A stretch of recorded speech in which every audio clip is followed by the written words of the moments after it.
हम में से बहुत लोग ऐसा जरूर सोचते होंगे कि आखिर ईडी अदानी के वहाँ रेड क्यों नहीं करती। इतना लोन होने के बाद भी अदानी लोगों के लिए एक अच्छी केस स्टडी होनी चाहिए।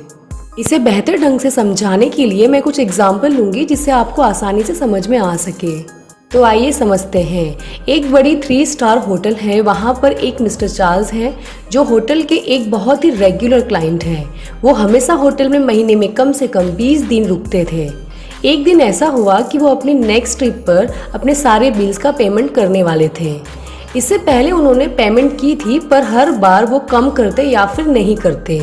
इस तरह उनका ड्यू जो था वो ढेर हो गया, मतलब वो इंस्टॉलमेंट हो गए। अब एक टाइम ऐसा आ गया जब ना तो उसे ज़्यादा रहने का रिस्क उठा सकते थे और ना ही उसे कमरा देने से मना कर सकते थे, जब तक कि वो अपने पिछले सभी बिल्स पे ना कर दे। उसे हमेशा होटल की सबसे अच्छी सर्विस मिलती और हर बार उसे अपना बैलेंस ड्यू होने के बावजूद उसे कमरा देने के लिए मजबूर किया गया, क्योंकि जिस पर उसे कमरा देने से मना करते वो होटल में आना बंद कर देता और होटल अपना सारा पैसा खो देता।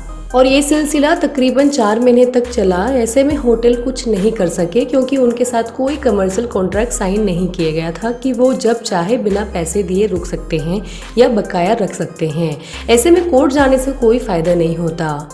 अब आप समझ गए होंगे कि हमने ये एग्जाम्पल क्यों लिया। इसे और भी क्लियरिटी से समझने के लिए एक लेटेस्ट एग्जाम्पल लेते हैं यूएस और पाकिस्तान का।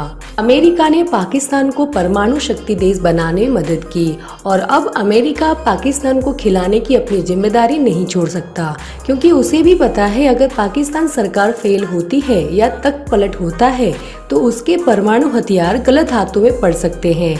इसलिए पाकिस्तान के पास गारंटी कार्ड है। यही सेम चीज अदानी के पास भी है, मतलब मोदी सरकार भी अदानी के गारंटर है। अदानी को नया कर्ज देने से बैंक मना नहीं कर सकता, क्योंकि तब पहले के सारे कर्ज दांव पर लग जाएंगे।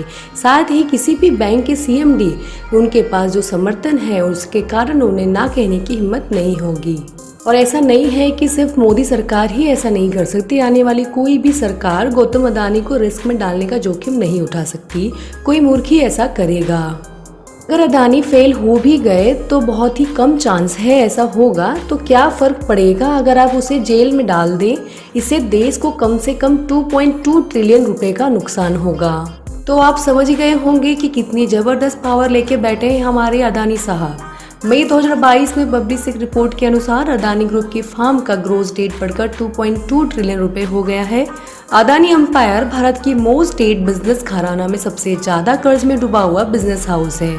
अदानी ग्रुप का जो टोटल ग्रोस डेट है वो 2.2 लाख करोड़ रुपए से भी ज्यादा है, जो एक साल में 1.57 लाख करोड़ था, मतलब 42% की ग्रोथ के साथ लोन बढ़ा है। अदानी सभी एजेंसियों से पूरी तरह से सुरक्षित है। भारत में कोई भी सरकार उन्हें छूने की हिम्मत नहीं कर सकती। फिलहाल में अगर वो फेल भी रहते हैं तो वो समुद्र के एक बड़े व्हेल हैं जो 100 मील नीचे होंगे, लेकिन फिर भी वो हमारी सरकार की पहुंच से बहुत ही बाहर होंगे। नीरव मोदी और मेहुल चौकसी जैसी छोटी छोटी मछली अगर जाल से बाहर हो जाएं तो गौतम अदानी जैसी बड़ी मछली पकड़ने वाला कोई जाल नहीं है। पकड़े गए गौतम अदानी कई घोटालों का खुलासा कर सकते हैं। देखिए, ये सिर्फ हमारी ओपिनियन है। हो सकता है कि अदानी ग्रुप आने वाले 5 सालों में सारा डेट फ्री भी हो जाए। तो जाते जाते चैनल को सब्सक्राइब जरूर कर दीजिए और हाँ, शेयर करना ना भूलें। मिलते हैं जल्द। धन्यवाद।